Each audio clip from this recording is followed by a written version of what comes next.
하나님의 길을 이해할 수 없을 때 오늘 네 번째 시간으로 마지막입니다.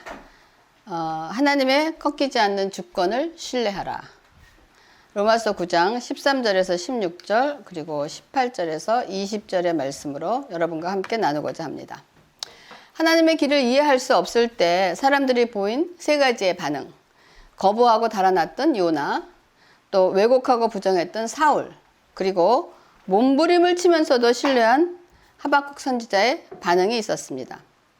우리들은 하박국 선지자의 반응에 초점을 맞춰서 우리가 하나님을 이해할 수 없을 때 하늘과 땅만큼 차이가 나는 하나님의 최고의 선을 따르는 신뢰를 가져야 한다고 했습니다.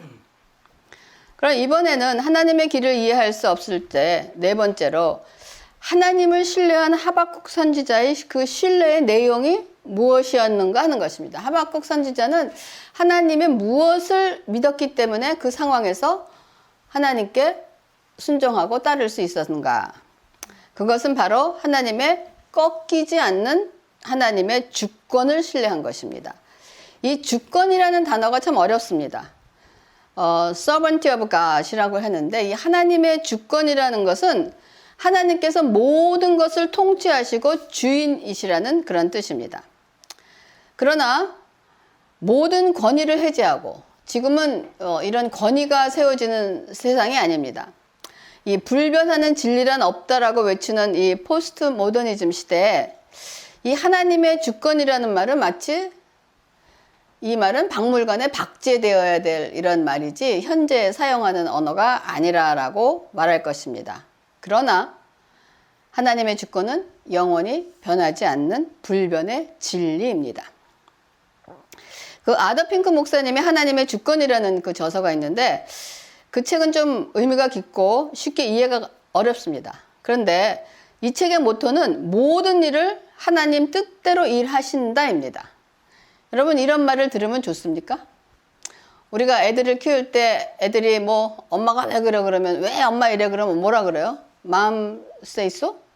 뭐 이렇게 얘기합니다. 그러면 그거를 들은 애들은 그래요 라고 얘기하는 사람 없어. 다 고개를 흔들고 이거는 unfair하다라고 얘기합니다. 근데 신앙에 있어서 모든 일을 하나님 뜻대로 일하신다. 이것이 곧 주권이에요. 그리고 하나님이 주권자라는 말은 하나님이 하나님이심을 선언하는 것이에요. 즉 모세가 하나님의 이름을 당신이 누굽니까? 라고 물었을 때 나는 스스로 있는 자다 라고 말씀하신 것처럼 이것이 하나님의 주권이라는 것입니다. 그래서 우리가 하나님의 주권을 신뢰한다는 것은 하나님의 뜻대로 다스릴 그분의 권리를 인정한다는 것입니다. 우리가 잘 알고 있는 칼빈의 5대 강령이 있습니다. 칼빈의 그 튜올립으로 5대 강령이 있는데 그 중에서 무조건적 선택, unconditional election이 있습니다. 또 제한 속죄, limited atonement, 또 성도의 견인, perseverance of the saints. 이 종목이 어쩌면 그 하나님의 주권에 대해서 우리가 이해할 수 있는 그런 부분이라고 얘기를 합니다. 오늘 하나님의 주권에 대하여 오늘 본문이 말씀을 잘 나타내고 있습니다.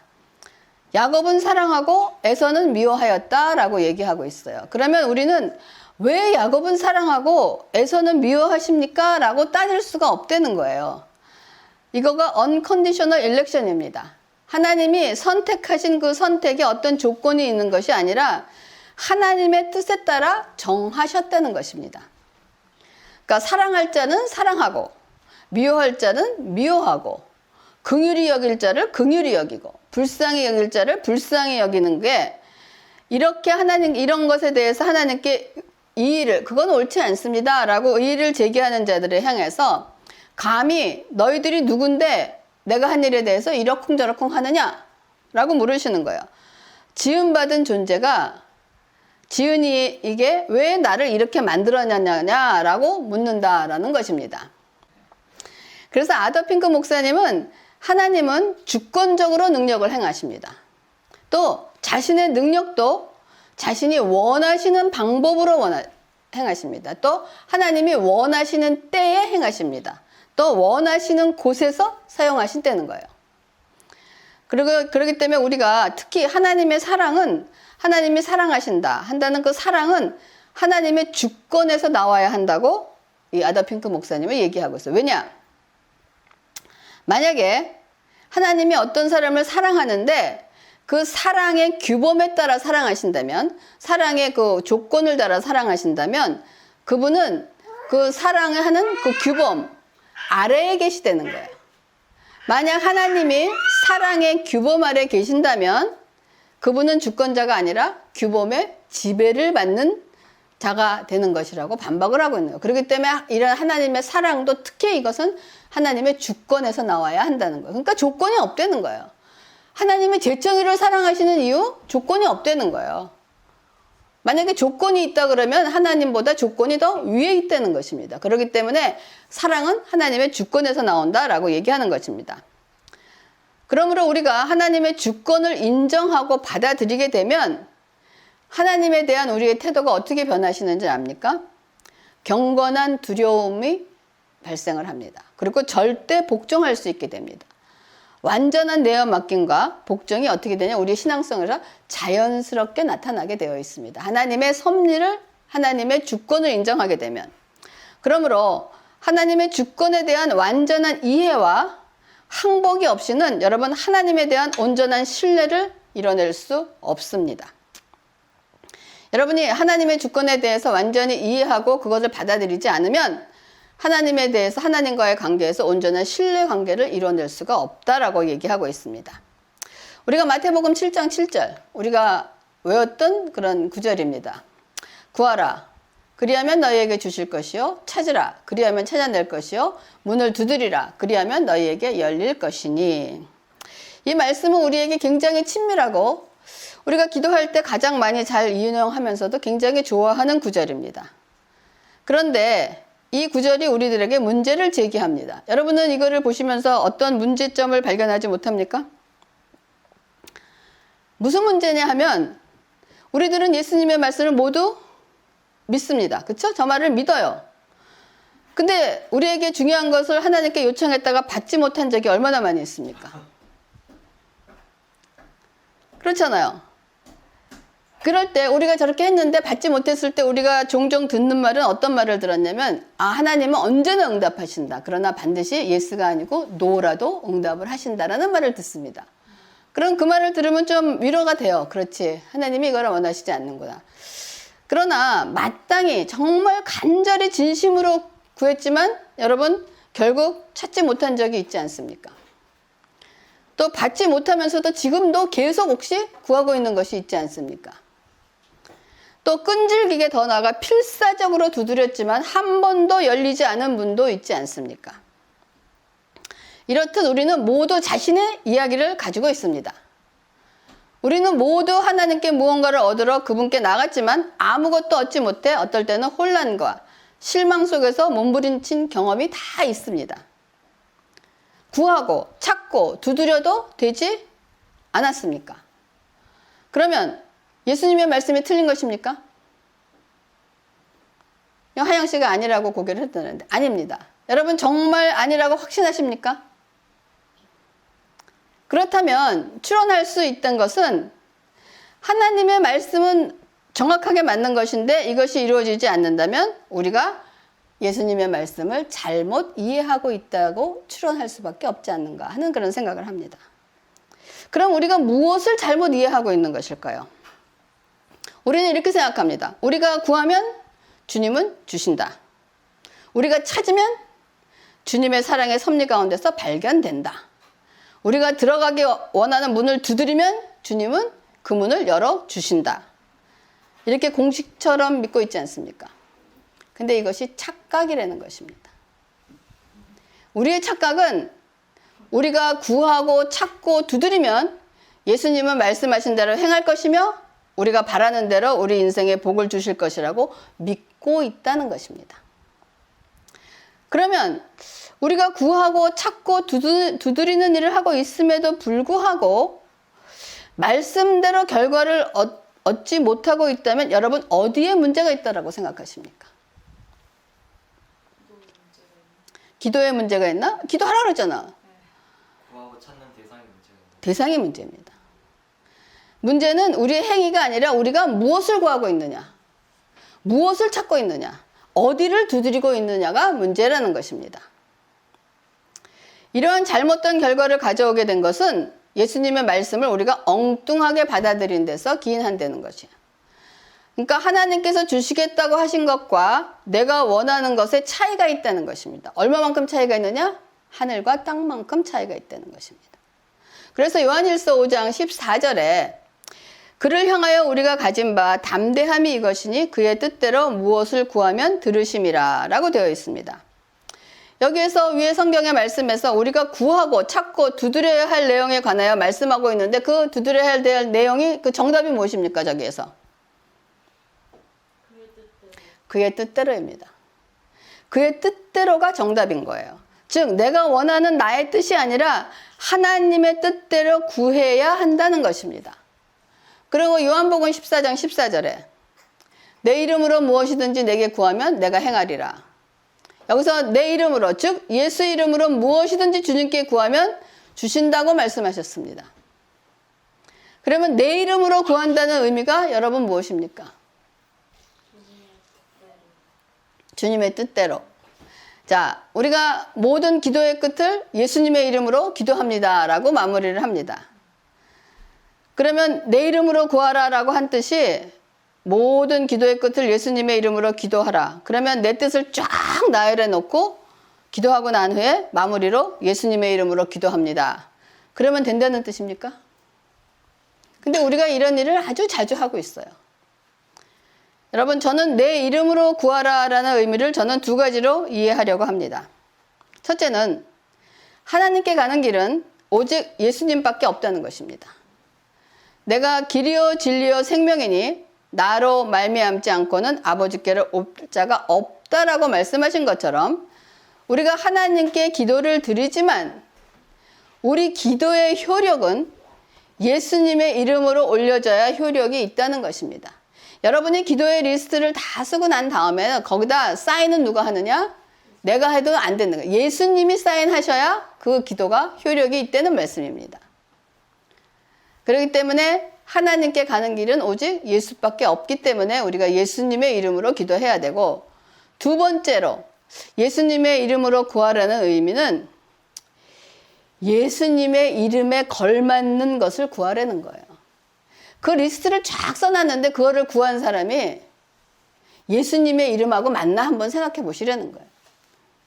예수님의 얼굴에 먹칠하지 말라는 거예요. 우리가 구하고 있는 내용이 그 예수님이 하실 걸 한번 그런 생각을 해 보시라는 거예요. 어떤 것을 구하고 있나. 그것이 내 이름으로 구하는 것은 내가 구하면 내가 행하리라 라고, 내 이름으로라고 하는 것을 여러분이 한번 마음에 심어두시기 바랍니다. 그러면서 야고보서 4장 3절에는 구하여도 받지 못하면 정력으로 쓰려고 잘못 구하기 때문이라 라고 얘기하고 있습니다. 그러니까 우리가 얻지 못하는 이유는 우리가 찾고 두드리고 열어도 하지 못하는 이유는 잘못된 동기, 즉 인간 자신의 갈증을 해소하기 위해서 구하기 때문이라고 야고보 선지자는 말하고 있습니다. 여러분, 인간에게는 해결되지 않는 끝없는 열망과 욕구가 자리 잡고 있습니다. 그 근원을 찾아 해결하지 못하면 항상 목이 말라 물을 마셔도 갈증은 해결되지 않고 갈증은 더해 갈 뿐이라는 것입니다. 그래서 사마리아 여인이 매일 우물가에 와서 물을 가져갔지만은 그 여인의 목마름은 해결되지 않았습니다. 6명의 남편을 가져봤지만은 해결되지 못했습니다. 이 여인의 목마름의 원인은 좋은 남편을 만나지 못해서 생긴 것이 아니라는 거예요. 그러니까 6명의 남편을 갈아봐도 만족함이 없다는 거예요. 그럼에도 불구하고 우리들은 갈증 해소를 하기 위해서 사마리아 여인처럼 자기가 바라는 남편을 구하고 찾고 두드리고 있다는 것입니다. 근데 여러분, 하나님은 우리를 세상의 것으로 만족시키는 복을 약속하지 않으셨습니다. 그러므로 세상의 물은 아무리 마셔도 해결되지 않는다고 예수님은 6 남편을 가진 사마리아 여인에게 말씀하셨습니다. 요한복음 4장 14절입니다. 내가 주는 물을 마시는 자는 영원히 목마르지 아니하리니 내가 주는 물은 그 속에 영생하도록 솟아나는 샘물이 되리라 라고 말씀하셨습니다. 여러분, 우리는 먼저 영원히 목마르지 않는 물을 마시고 그 물 맛을 맛보았을 때 그분 안에 거하면서 그분의 뜻에 따라 구하고 찾고 두드릴 수 있게 된다는 것입니다. 영혼의 만족을 갖지 못하고 구하고 찾고 두드리는 것은 여러분 엉뚱한 데 가서 구하고 찾고 두드리는 것을 여러분 헛수고일 뿐이라는 것이에요. 그러므로 하나님이 정하신 대로의 선한 삶은 하나님께서 우리 안에 갈망을 만족시켜 주실 때만 가능한 삶입니다. 그것이 뭐냐? 여호와는 나의 목자시니 내게 부족함이 없다라고 라는 그 심령이 우리 안에 세워져야 된다는 것입니다. 그래서 그 갈망이 무엇인지 이해하는데 우리 믿음의 선조들의 삶을 조금 살펴보면 도움이 될 것 같습니다. 히브리서 13장 7절에 하나님의 말씀을 너희에게 일러주고 너희를 인도하던 자들을 생각하며 그들의 행실의 결말을 주의하여 보고 그들의 믿음을 본받으라. 이거는 참 목회자로서 굉장히 찔리는 말씀입니다. 왜냐하면 제가 여러분 앞에 이러한 삶을 살면서 저의 행실의 결말을 보고 여러분들이 그 믿음을 본받을 것인가 본받지 말 것인가를 결정할 수 있다는 거예요. 이건 저뿐만이겠습니까? 자녀에게 부모도 마찬가지입니다. 부모도 신앙을 보여줌으로써 자녀가 그들의 행실을 보고 그들의 믿음을 본받는다라고 되어 있습니다. 그럼 첫 번째 우리가 아브라함의 전적을 살펴봅니다. 아브라함은 어디로 갈 바를 알지 못했지만 고향을 떠나라는 말씀을 들었을 때 짐을 챙겼습니다. 이거 쉬운 일 아닙니다. 지금 우리는 이사만 하려고 해도 얼마나 정신이 지금 아득합니까? 너무 싫습니다. 그렇죠? 그런데 이 아브라함은 여러 가지 역경의 삶 가운데서도 그 집을 떠났던 것보다 가장 끔찍했던 사건은 이삭을 죽이려는 사건이었습니다. 그런 사건을 지나면서 아브라함의 마음속에는 무엇인가가 자라나기 시작을 했을 거예요. 아브라함은 하나님이 겪어보라고 마련하신 모든 시련을 견뎌내면서 완고하게 하나님을 거부하고 달아나지 않았고 그분의 부르심을 왜곡하거나 부인하지도 않았습니다. 그리고 그분께 순종하고 따라갔습니다. 여러분, 아브라함 안에 무엇이 있었길래 자기가 정말 생명보다 아끼는 이삭을 죽이라고 했을 때 그 하나님의 뜻을 따를 수 있었을까요? 그 안에 도대체 아브라함 속에 있었던 무엇이 그 일을 행할 수 있었을까 한 것을 여러분 생각해 보시기 바랍니다. 그것이 바로 우리에게 주는 중요한 메시지입니다. 우리가 그것을 찾아야 된다는 거예요. 여러분 마음속에도 이런 무언가가 자라나야 한다는 것입니다. 또 모세는 어땠습니까? 모세는 아브라함보다 더 억울했을 것 같아요. 그래도 아브라함은 그래도 살면서 원하는 보상을 받고 살다 죽지 않았습니까? 그렇게 자식을 원하는 어떤 자식도 낳고 뭐 그러고 살았는데 모세는 120년을 고생하다가 고지가 바로 저기 앞인데 건강했음에도 불구하고 약속의 땅에 들어가기 전에 죽어야 했습니다.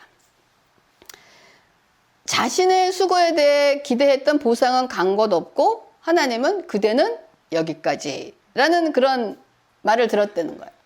그러면 그럼에도 불구하고 모세 안에 무언가가 살아있었기에 하나님이 천국으로 데려가실 때까지 모세는 하나님의 그 무엇을 신뢰했을 수 있을까?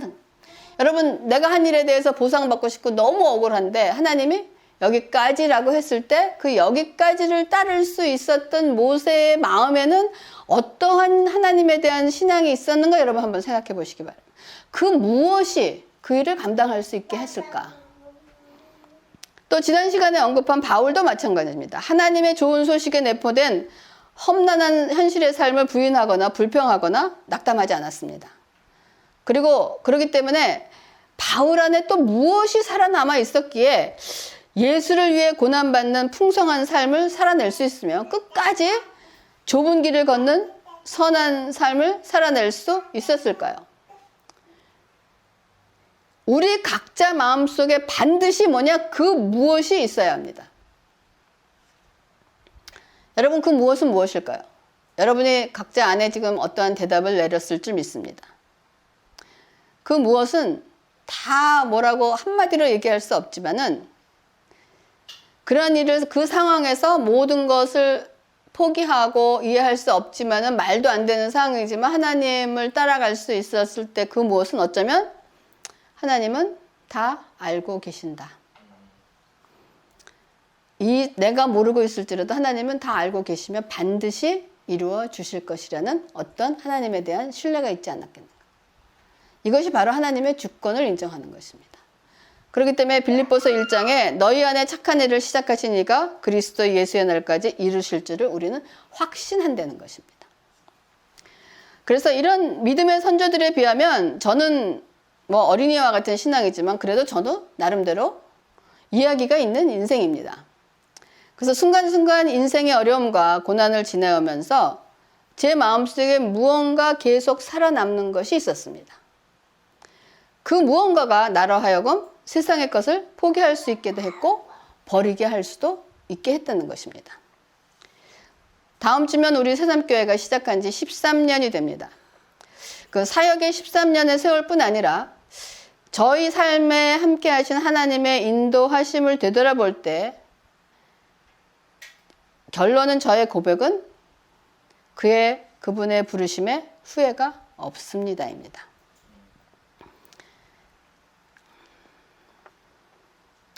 그러니까 저와 이 김 목사님의 삶 속에서 우리 나름대로 지니고 있었던 선들이 있었습니다. 이것이 하나님의 선이다. 이것이 하나님의 뜻이다. 그런데 안타깝게도 이런 것들을 하나님께서 하나씩 깨어버리시기 시작을 하셨습니다. 그래서 깨어질 때마다 그 삶이 만만하진 않았지만 그 만만하지 않았던 삶 속에서 하나님께서 우리를 어떻게 인도하셨고 어떻게 단단하게 만드시면서 점점 더 하나님을 사랑하게 하셨음을 인정할 수밖에 없다는 것입니다. 그 목회 13년이 흐르고 난 지금 저는 확실히 말할 수 있는 것은 제가 원했던 선보다는 그 당시 이해가 가지 않았던 하나님의 선하심이 비교가 안 될 만큼 훨씬 더 좋다? 좋다라고 말할 수 있는 그 좋다라는 단어를 쓸 수가 없습니다. 좋다하고는 비교가 안 돼요. 어쩌면 최고의 것이었다라고 여러분 제가 확실하게 개런티하게 얘기할 수 있습니다. 그러므로 지금은 김 목사님이나 저가 우리 자신을 위한 열망과 갈증을 해소하기 위해서 구하고 찾고 두드리는 일은 거의 없습니다. 있는 그대로가 감사할 뿐입니다. 다만 우리 안에 열망이 있다면 가까운 우리 자녀들 또 형제들이 하나님께 돌아오기를 구하는 구함입니다. 또 새삼교회 성도들의 영적 성숙을 위한 구함입니다. 또 연로하신 분들은 주님 부르심을 받는 날이 가까워지니까 그날에 합당한 삶으로 마무리할 수 있기를 원하는 구함입니다. 또 저희 자신은 주님의 부르심을 받은 사역자로 그 역할을 잘 감당할 수 있기를 위한 구함이며 주신 교회의 사역을 통하여 주님 원하시는 열매를 맺기 위한 구함입니다. 여러분과 저의 신앙 속에서 하나님 앞에 올바로 세워지고 하나님과 깊은 관계를 통하여 성숙하기 위해서 가장 먼저 우리에게 요구되는 것이 있다면 하나님의 주권을 인정하고 신뢰하고 따르는 일이라고 생각합니다. 그래서 우리가 창세기 1장 1절에 하나님이 천지를 창조하시느니라 이거는 선포입니다. 그래서 많은 사람들이 얘기합니다. 그 말이 믿어지면 그 다음부터는 신앙이 이루어지지만 그 말에 억셉트가 안 되고 이루어지지 않으면 신앙생활 하는데 힘들다는 얘기를 합니다. 창세기 1장 1절처럼 하나님의 주권을 인정하고 신뢰하고 따르는 일이 우리 신앙생활의 가장 큰 기본입니다. 여러분 이것이 해결되지 않으면 우리의 삶 속에서 일어나는 모든 일에 사사건건 하나님과 시비가 걸리게 됩니다. 하나님 왜 이러셨어요? 하나님 이거 아니잖아요. 이건 뭡니까? 그 시비가 우리의 신앙생활의 올무가 돼서 항상 우리가 덫에서 허우적거릴 뿐이라는 거예요. 여러분 이거 명심하시기 바랍니다. 지금 세계는 코로나로 인해서 정치, 경제, 사회가 혼란에 빠져 있고 이런 혼란이 교회에도 심각한 문제를 지금 발생하고 있습니다. 이때 우리가 구해야 할 일이 여러분 무엇일까요? 이 시대에 주님께서 우리에게 원하시는 것이 무엇인가를 깊이 생각해야 될 때입니다. 물론 코로나가 빨리 해결되기를 원하는 것도 중요한 기도 제목이지만 그것보다 먼저 우리에게 원하시는 것이 여러분 깊이 무엇인지를 여러분 생각할 수 있기를 바라겠습니다. 이걸 생각하는데 제가 문득 이런 생각이 스쳐 지나가는 거예요. 이러한 때에 하나님께서 원하시는 것이 이렇다면 이러한 때에 누가 알곡이고 쭉정이인가를 구분할 때가 아닌가 하는 그런 생각이 드는 것입니다. 마태복음 13장 27절과 30절에 집 주인이 종들이 와서 말하되 주여 밭에 좋은 씨를 뿌리지 아니하였나이까? 그런데 가라지가 어디서 생겼나이까? 주인이 이르되 원수가 이렇게 하였구나. 종들이 말하되 그러면 우리가 가서 이것을 뽑기를 원하시나이까? 주인이 이르되 가만두어라. 가라지를 뽑다가 곡식까지 뽑을까 염려하노라. 둘 다 추수 때까지 함께 자라게 두라. 추수 때에 내가 추수꾼들에게 말하기를 가라지는 먼저 가두어 불사르게 단으로 묶고 곡식은 모아 내 곡간에 넣으리라 하리라. 자, 여러분 밭에 좋은 씨를 뿌렸는데 곡식과 함께 뭐냐? 가라지가 자라고 있다는 것입니다. 즉 교회 안에 가라지가 있다는 말씀입니다. 그러나 가라지를 뽑다가 곡식까지 뽑을까 염려가 돼서 가라지가 눈에 보인다고 즉시 뽑지 않겠다고 하십니다. 언제 뽑느냐? 추수할 때가 되면 함께 자라게 두라는 말씀은 심판 때까지 그대로 둔다시는 말씀. 심판 때에 추수꾼이 먼저 와서 가라지를 거둬서 불 속에 집어넣고 곡식은 다두어서 곡간에 넣으시겠다는 거예요. 그러므로 여러분 교회에 다닌다고 여러분 다 곡식이라고 알곡이라고 생각하시지 말라는 것입니다. 가라지도 있다는 것이에요. 여러분 지금 코로나로 인해서 교회 건물 사용에 제한을 받으면서 함께 모여 예배를 드리지 못하고 있습니다. 이 기간이 얼마 동안 계속될지도 모릅니다. 또 그러면 코로나가 극복된 이후에 교회 예배가 전과 같이 될까라는 의문도 생깁니다. 많은 사람들이 코로나가 극복이 되더라도 우리의 삶의 모든 것들은 코로나 이전으로 돌아가지 않을 것이라고 예측하는 사람들이 많이 있습니다. 여기서 교회는 예외일까요? 저는 이런 생각을 해봤어요. 오늘 예배에 저희 어머니가 참석을 하셨는데 다음 주에 저희 어머니 생신이에요. 85 생신이에요. 그래서 이렇게 함께 모이지 못해서 제가 점심을 그래서 특별한 메뉴를 했단 말이에요.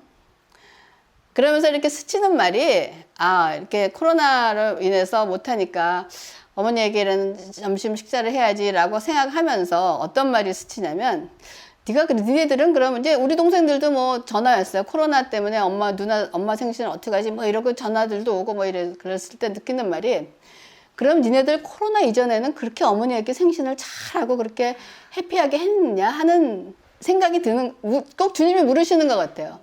너희들이 하는 모든 일에 지금 코로나에 핑계 대갖고 뭐 이래라 저래라 하지 말아라 하는 그런 생각이 드는 거예요. 그런 코로나 이전의 세계사역에서 우리의 교인들과 성도들이 모든 것이 하나님께 합적한 그런 합당한 예배와 신앙의 삶을 살았는가 하는 질문을 스스로에게 던져본다는 것입니다.